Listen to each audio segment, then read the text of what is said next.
साल 1902, देश अमेरिका और शहर न्यूयॉर्क।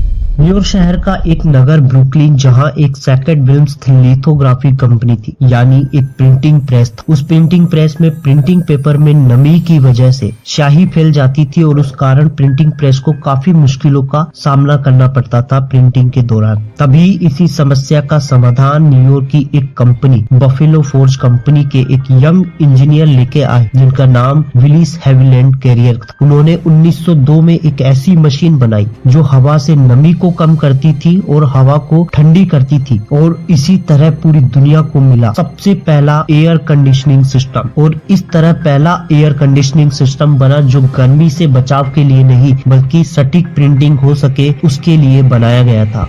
तो आइए दोस्तों जानते हैं आगे वीडियो में किस तरह एक एयर कंडीशनिंग सिस्टम आज पूरी दुनिया के ज्यादातर घरों में फैल गया। अगर आप हमारे चैनल पर नए हो तो चैनल को सब्सक्राइब करें और वीडियो अच्छी लगे तो वीडियो लाइक जरूर करें। तो बढ़ते हैं आगे वीडियो में। विलिस हैविलैंड कैरियर का जन्म 26 नवंबर 1876 को न्यूयॉर्क के अंगोला में हुआ था और कॉर्नेल विश्वविद्यालय में शिक्षा प्राप्त की थी। और कॉर्नेल विश्वविद्यालय में प्रवेश लेने से पहले बफेलो के सेंट्रल हाई स्कूल में पढ़ाई की थी, जहां उन्होंने अच्छा प्रदर्शन भी किया था। उन्होंने 1901 में मैकेनिकल इंजीनियरिंग में डिग्री के साथ स्नातक की उपाधि प्राप्त की। विलिस बचपन से ही बड़े जिज्ञासु थे दोस्तों, और उनके बचपन में दो बड़े किस्से जो काफी प्रसिद्ध थे और उनके आविष्कार की दिशा में सोचने की शुरुआती नींव भी यही किस्सों से हुई। और यही किस्सा उनके गणित और समस्या समाधान के प्रति प्रेम को दर्शाता है। पहला किस्सा था जब विलियम्स छोटे थे तो उनके घर के पास अक्सर सुबह सुबह कोहरा छा जाता था। एक दिन उन्होंने अपनी माँ से पूछा कि हम बाहर की चीजें कोहरे में साफ क्यों नहीं देख पाते। तो उनकी माँ ने जवाब दिया कि जब हवा में नमी बहुत ज्यादा होती है तो वह छोटे छोटे जल कणों के रूप में बदल जाती है, जिससे कोहरा बनता है और चीजें धुंधली हो जाती है। विलिस इस जवाब से संतुष्ट नहीं हुए। उन्होंने खुद इस पर प्रयोग करना शुरू किया। पानी, भाप और तापमान के छोटे छोटे अनुभवों से उन्होंने यह समझा कि हवा में नमी को नियंत्रित किया जा सकता है। अगर ऐसा किया जाए तो दृश्यता और आराम दोनों में सुधार किया जा सकता है। और वहीं उनका जो दूसरा किस्सा था गणित के प्रति जुनून का। जब कैरियर स्कूल में थे तब उनके एक शिक्षक ने उन्हें गणितीय समस्याओं को विजुलाइज करने की सलाह दी। उसके बाद उन्होंने गणित को केवल किताबों का विषय न मानकर समस्याओं को हल करने का उपकरण बना लिया, और यही दृष्टिकोण आगे चलकर एयर कंडीशनिंग सिस्टम के आविष्कार में काम आया। लेकिन इन किस्सों से कैरियर को क्या समझ आया? उन्हें समझ आया कि अगर हम तापमान और नमी को नियंत्रित कर सके तो हम वातावरण को इंसानों के लिए आरामदायक बना सकते हैं। और यही सोच चलकर आगे 1902 में पहले एयर कंडीशनर के आविष्कार की नींव बनी।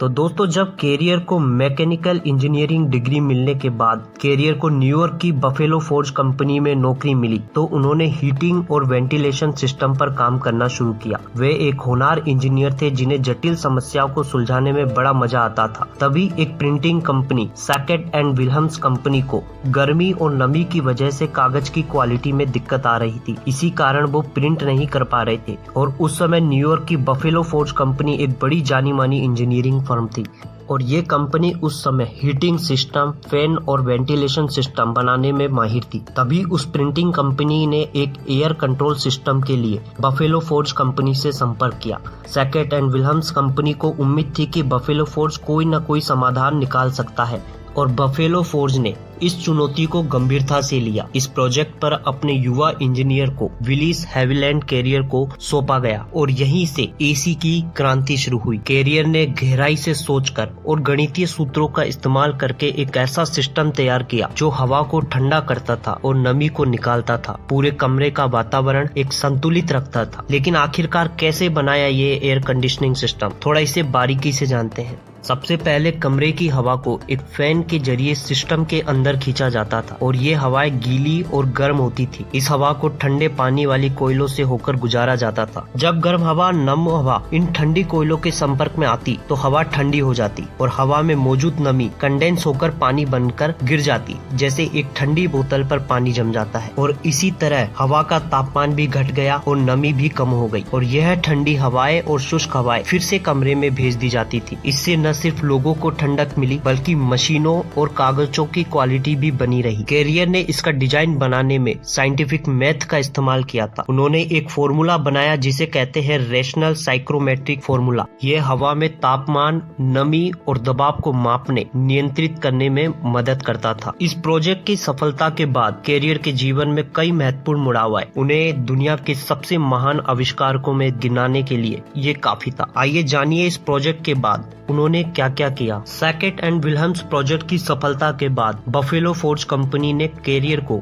एक नई डिवीजन में भेजा जिसका नाम रखा गया कैरियर एयर कंडीशनिंग डिवीजन। वहां उन्होंने अलग अलग इंडस्ट्रीज के लिए कॉटन मिल्स, चॉकलेट फैक्ट्री और फिल्म थिएटर, तंबाकू स्टोरेज हाउस के लिए खास एयर सिस्टम बनाए। बफेलो फोर्ज कंपनी सिर्फ मशीनरी बनाती थी, वे नई टेक्नोलॉजी बेचने में बिल्कुल भी दिलचस्पी नहीं रखते थे।